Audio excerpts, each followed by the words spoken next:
دنیا دارالاسباب ہے۔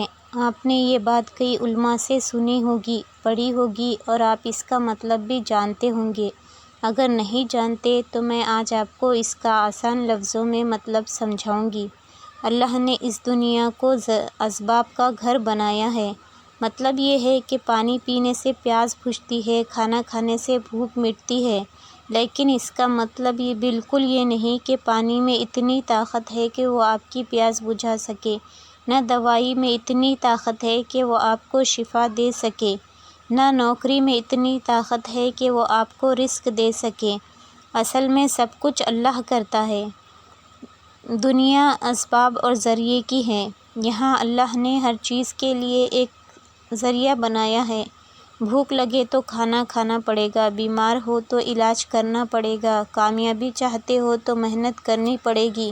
اب آپ کہیں گے کہ میں بیٹھ کر صرف انتظار کروں گا اور سب ہو جائے گا۔ اللہ مدد تو کرتا ہے، لیکن کسی بھی چیز کو ذریعہ بنا کر۔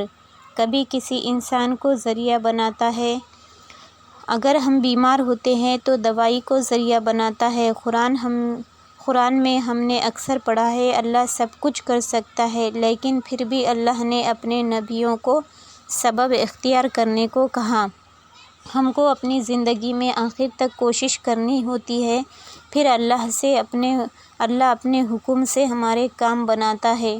کبھی کبھی ہم دعا تو کرتے ہیں لیکن سبب اختیار نہیں کرتے، اور ہم اللہ سے کہتے ہیں اے اللہ مجھے کامیابی دے، اے اللہ مجھے صحت دے، اور کہتے ہیں اے اللہ میرے رزق میں برکت دے، لیکن ہم حلال محنت سے دور بھاگتے ہیں۔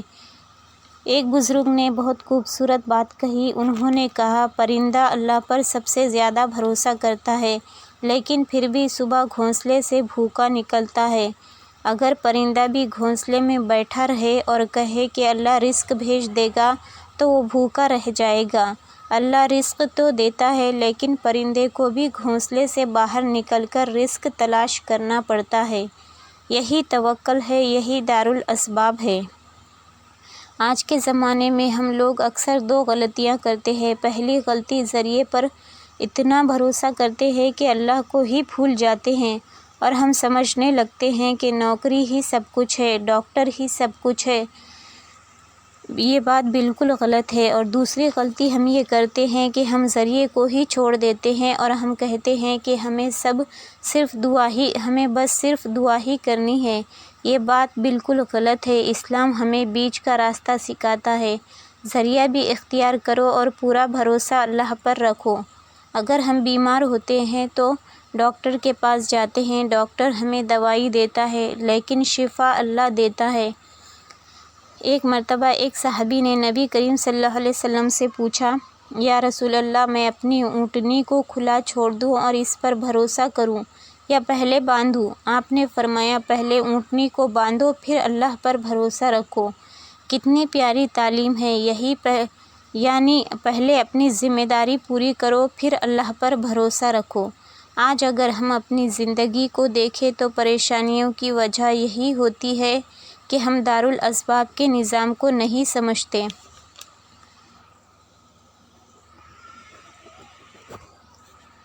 کبھی ہم محنت چھوڑتے ہیں، کبھی دعا کرنا چھوڑتے ہیں، اور کبھی ہم اللہ کو ہی بھول جاتے ہیں۔ حالانکہ مومن کو ہمیشہ یہ طریقہ اپنانا چاہیے۔ محنت بھی کرنا ہے، دعا بھی کرنی ہے، صبر بھی کرنا ہے، اور اللہ پر بھروسہ کرنا ہے۔ آخر میں ایک بات دل میں اتار لیجئے، آپ کسی مشکل سے گزر رہے ہیں تو اللہ سے دعا کیجئے، ہو سکتا ہے اللہ کی مدد آپ کے بہت قریب ہو۔ اگر یہ ویڈیو پسند آئی تو لائک، شیئر، کمنٹ، سبسکرائب کیجئے چینل کو پلیز۔